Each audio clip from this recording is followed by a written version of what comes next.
মোহাম্মদ সিফাত আলী,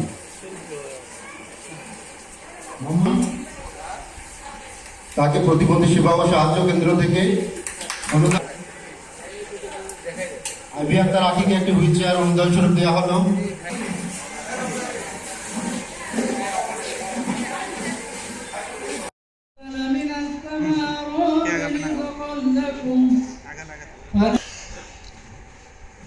বাড়ানোর জন্য সবিনয় অনুরোধ জানাবো যেন আমরা বৃদ্ধি করে যেন এই এলাকার শেষ করছি। ধন্যবাদ সবাইকে। আসসালামু আলাইকুম।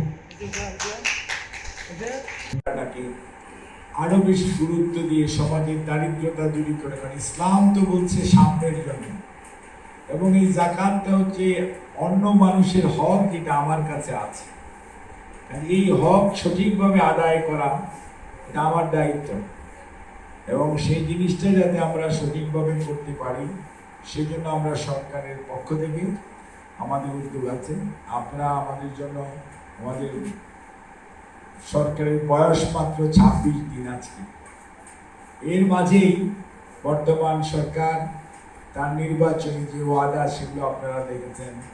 কৃষকদের যে কৃষি ঋণের কথা, আপনার 10,000 টাকা সুদ সহ, মানে 10,000 টাকা লোন নিয়েছে সুদ সহ 15-20 যেটাই হোক, গত 25শে ফেব্রুয়ারি পর্যন্ত, এই বছরের 25শে পর্যন্ত যা জমেছে কৃষি ঋণ কিন্তু মওকুফ করে দেওয়া হয়েছে, প্রথম সিদ্ধান্ত। দ্বিতীয় ভূমি কার্ডের ব্যাপারে আমরা সবসময় বলেছি যেটি সার্বজনীন হবে, সবাই পাবে, এবং এটি কোনো অবস্থাতেই কোনো রাজনৈতিক মতাদর্শ বা ধর্মীয় কোনো বিশ্বাসের উপর ভিত্তি করে দেওয়া হবে না, এবং এটি সবার কাছে পৌঁছে দেওয়া হবে। ফ্যামিলি কার্ডের জন্য কোনো অফিস আদালতে বা কোনো চেয়ারম্যান মেম্বার বা কোনো জনপ্রতিনিধির কাছে ধর্ণা দেওয়ার দরকার নেই, কার্ড নিজে আপনার বাড়িতে যাবে, অর্থাৎ তথ্য সংগ্রহ।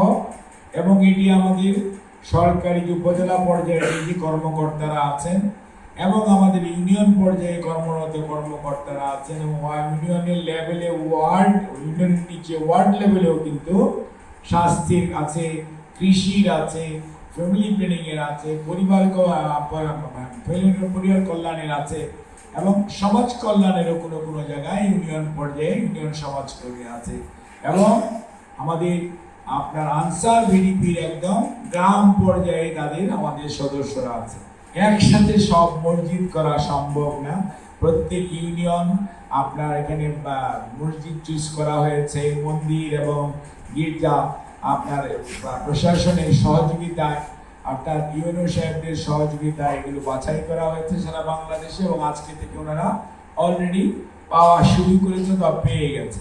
16 তারিখে ইনশাল্লাহ মাননীয় প্রধানমন্ত্রী আপনাদের দিনাজপুরের কাহারোলে আসবেন, এবং উনি নিজে শহীদ জিয়ার মতো খাল খনন কর্মসূচির আবারও শুভ উদ্বোধন করবেন, এবং ওই দিন বাংলাদেশের 53টি জেলায় একযুগে খাল খনন এবং পুনর্খনন করা হবে।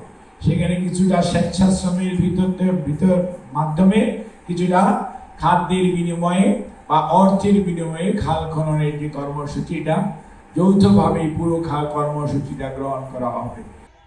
আমি বলতে পারছি প্যাকেট নিয়ে আপনার চলে যাচ্ছেন, আপনার বসেন মঞ্চের সামনে, আপনার প্যাকেট নিয়ে বসেন, মঞ্চের সামনে ভাই আপনার প্যাকেট নিয়ে চলে যাচ্ছেন।